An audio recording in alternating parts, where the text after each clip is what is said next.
Good morning, I'm Taylor Wilson, and today is Thursday, February 29th, 2024. This is The Excerpt.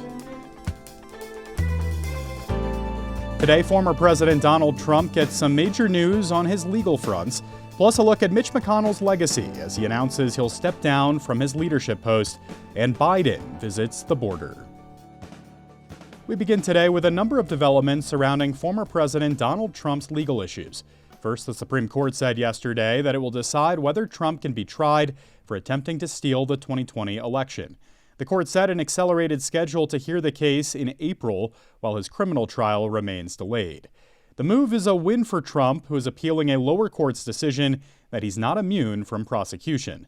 Even if Trump loses that appeal, the Supreme Court may not reach a decision quickly enough for a trial to proceed in time for a verdict before the November election. But Trump received worse news yesterday when a New York appellate judge rejected an emergency request from him to post a $100 million bond while appealing a $454 million judgment against him for fraud related to his business. A judge now ruled that Trump must post bond for the entire $454 million judgment. And in Illinois, a judge has barred Trump from the state's Republican presidential primary ballot over his alleged role in the Capitol riot. Trump is expected to appeal the decision, and the Supreme Court will likely weigh in. Republican Senate Minority Leader Mitch McConnell will step down from his leadership post in November. I'm now 82.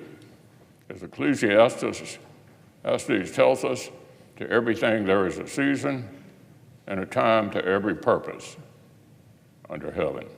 To serve Kentucky in the Senate has been the honor of my life. To lead my Republican colleagues has been the highest privilege. McConnell was the longest-serving Senate leader. He'll finish his current term in the Senate, which is set to end in January of 2027. For more on his legacy in Congress, I spoke with USA Today Washington Bureau Chief Susan Page. Susan, thanks for making the time. It's always good to be with you. So, Susan, what did we hear from Senator McConnell during this speech yesterday? This was kind of a surprise. He announced he was stepping down from the leadership post that he has held for so long, the longest serving Senate leader in American history. And it was surprising not only because he announced he was stepping down, but because he did it in a way at odds with his image. You know, Mitch McConnell is a guy who's easy to caricature. He's got kind of a sour expression on his face. He's no good at making big speeches. He holds his cards very close to his vest. But in this speech, he was introspective. He was even a little emotional. And, Susan, I'm curious why he's making this decision now. For instance, how much of a factor is it that he may simply no longer recognize this version of the Republican Party in the era of Donald Trump? And what else is at play here? Well, on the one hand, he did just turn 82 years old. And, that's retirement age in most professions. But I think it's also true that this is no longer Mitch McConnell's Republican Party. And we see that at the moment in the debate over aid to Ukraine. Traditionally that would have been something Republicans supported, Ukraine in its war against Russia. Now we're in a situation where we are not entirely sure how this continuing aid, whether it will survive in the House of Representatives under Republican control.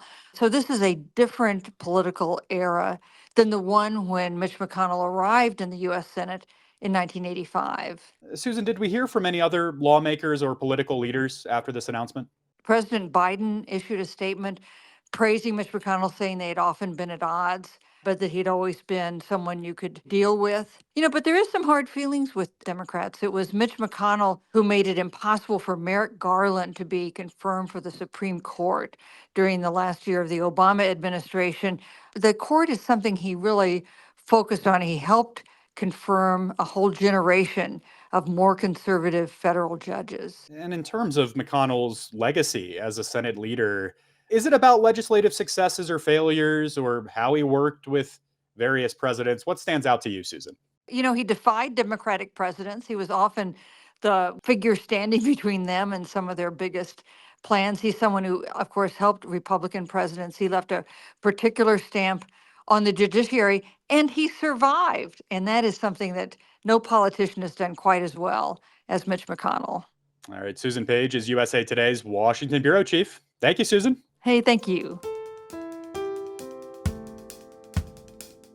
Hunter Biden appeared in front of lawmakers yesterday on Capitol Hill for a closed-door deposition. There, he forcefully rejected House Republicans' allegations that his father, President Joe Biden, was improperly involved in his business dealings. His prepared opening statement read, quote, "You do not have evidence to support the baseless and MAGA-motivated conspiracies about my father because there aren't any," unquote. Republicans have alleged that President Joe Biden influenced U.S. foreign policy to benefit his family financially. But investigators have yet to come up with any evidence directly tying Joe Biden to his family's affairs. President Joe Biden will make a rare trip to the U.S.-Mexico border today, but mayors and governors around the country are hoping for more than a photo op. I spoke with USA Today White House correspondent Joey Garrison for more. Joey, thanks for making the time. Hey, thanks for having me on, Taylor. So, Joey, what is President Joe Biden planning during this trip to the border later today? And, why is he making this trip now? Yeah, so President Biden is going to be headed to Brownsville, Texas today in what will be a second visit to the border of his presidency. And it comes as he's been going on offense on the border as opposed to defense, in which Democrats usually are positioned in, after he's been urging Congress to pass a border security bill that was negotiated by a bipartisan group of senators. At the urging of Donald Trump, congressional Republicans effectively killed that bill. And so now that kind of gave Biden an opening to say, hey, look, I'm trying to shore up the border. I'm trying to improve security measures, but Republicans, for political reasons, are standing in the way. And that's what, I think we're going to hear from him, especially today during this trip. Joey, there are both Democratic and Republican critics of Biden around the country on the issue of immigration.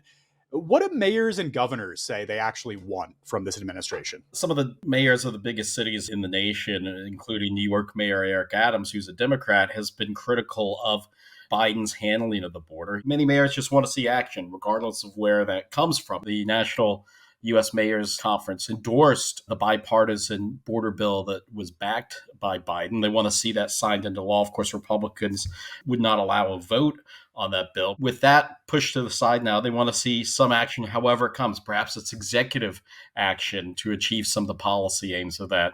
The White House hasn't ruled out executive action as a possibility. In fact, Biden is considering it, particularly when it comes to this ability to what Biden has called shut down the border for the flow of additional migrants and asylum seekers. But they, still say, the White House, that they want to see the bill passed as the ultimate goal that they have. There are legal questions when it comes to restricting the ability of asylum seekers to claim asylum. So however it comes, mayors, cities, states, they're the ones who are dealing with the influx of migrants in terms of having to get them basic services, housing, shelter, other accommodations for these migrants in cities like New York. So they just want some form of federal government action, however it comes. On the other side, you have Republican governors who have really taken more the cue from Trump, the front runner of the Republican Party, where they want more hardline, aggressive action on the border. Republican governors had an event on the border just a couple of weeks ago where they,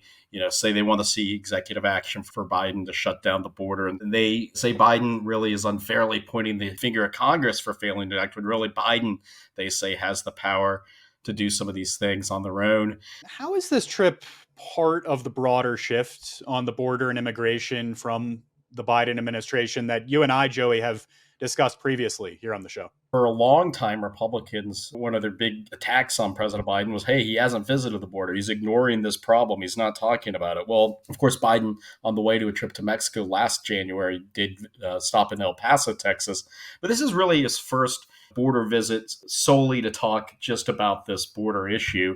For several years, this has been an issue that President Biden and the White House really didn't want to talk about. But now they think they have an opening to go on offense on it because of Republicans standing in the way of congressional action on this. Now, of note, this visit today comes as Donald Trump happens to also be visiting the border 325 miles away in Eagle Pass, Texas. And the Biden campaign really pushed back Trump's trip, calling it more of a political stunt. And again, blaming Trump for the reason there is inaction on the border, because he told Republican lawmakers that he opposed it.